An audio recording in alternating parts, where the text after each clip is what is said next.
To record my thought process throughout this project, I blogged the development of my ideas. I did this using a website called WordPress. Benefits of using this was that I could access my blog from school and at home. I could also reference back to past work or double check I wasn't repeating myself. I categorised my blog posts to make for easy navigation.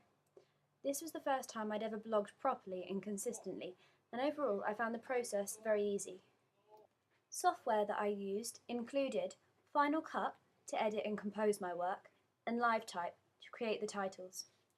Final Cut Express allowed me to collate my footage, cutting, filtering and modifying it to add meaning to the sequence. I used the cross dissolve feature to suggest time passing. I used fade in and fade out dissolve to reflect the change in location.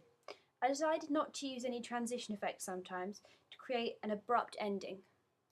During the kitchen conversation, Final Cut allowed me to place or overlay audios from different clips onto others to make the dialogue flow, almost like an audio match on action. Using Final Cut's individual audio and visual tracks, I could overlay two images, such as the opening shot and the title for Paradox Pictures, creating a very professional look. The main feature I used was the voiceover, to create a narration effect, further increasing the audience sympathy levels with Olivia as they feel like she is directly addressing them. I could then adjust audio levels to make sure the music, scene diegetics and voiceover could all be heard equally. After target audience feedback, I got rid of most of the voiceover as they commented on the fact that it was too much narrative development made and they felt it was like a trailer.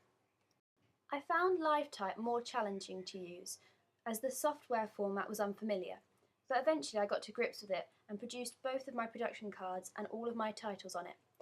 Much like Final Cut, it has a timeline which allowed me to control duration and overlays. The sequence for Paradox Pictures was an inbuilt feature on LiveType that I had just edited down to end after 4 seconds.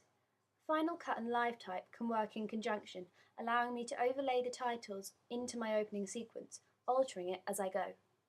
To create the script for Canary, I used an online program called ScriptBuddy rather than using a word processor such as Microsoft.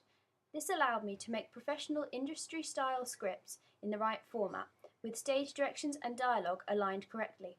Again, this was a challenge to understand at first, but by the end I had learnt how to use it effectively. Hardware that I used included a Canon FS100 to record, in conjunction with a tripod to make the shots steady and well composed.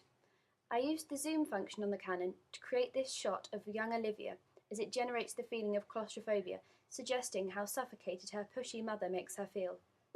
Overall, I do wish I had used a better quality camera, as some of the footage is pixelated or out of focus, but I think I made the best of the available facilities. I downloaded 2 prominent sound effects for my sequence from a website called Sound Bible. The effects were the train noise and the phone dial sound. I chose to use a pre-recorded sound effect as I knew the sound quality would be better.